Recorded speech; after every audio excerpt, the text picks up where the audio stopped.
Steam bread? Tinapay na niluto lang sa steamer? Yes po, pwedeng-pwede po natin lutuin ang tinapay sa steamer. Tingnan nyo naman parang niluto talaga sa oven. Ang texture ng tinapay ay para talagang niluto sa oven. Kaya umpisahan na natin agad dito sa ating 3 piraso ng itlog.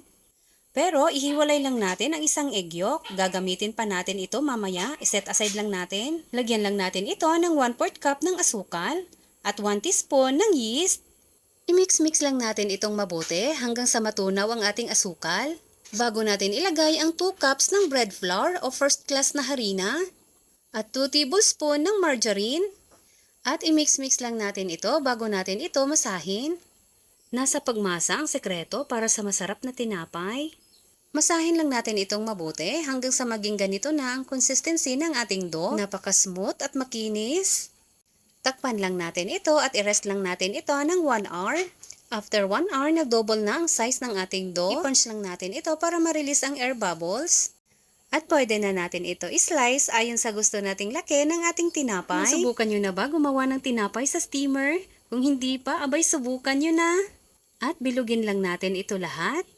Once na bilog na natin lahat, i-flatten lang natin ito ng bahagya bago natin ilagay ang palaman, cheese. Kung wala kayong cheese, huwag nyo na lang po lagyan. Masarap pa rin ito i-partner sa kape. Ilagay lang natin ito sa ating baking pan. Nagpahid lang ako ng margarine dito sa ating baking pan. Takpan lang natin ito ng plastic at i-rest lang natin ulit ito ng 30 minutes. After 30 minutes, ayan, nag-double na ang size ng ating dough. At ito na yung egg yolk na nasiparate natin kanina. I-brush lang natin dito sa ating tinapay. Matapos tayo mag-brush ng egg yolk, takpan lang natin ito ng cling wrap. Bago natin ito ilagay sa steamer. At dito sa ating kawali, nagpainit lang ako ng tubig. Nilagyan ko lang yan ng metal wrap. At lutuin lang natin ito ng 35 to 40 minutes.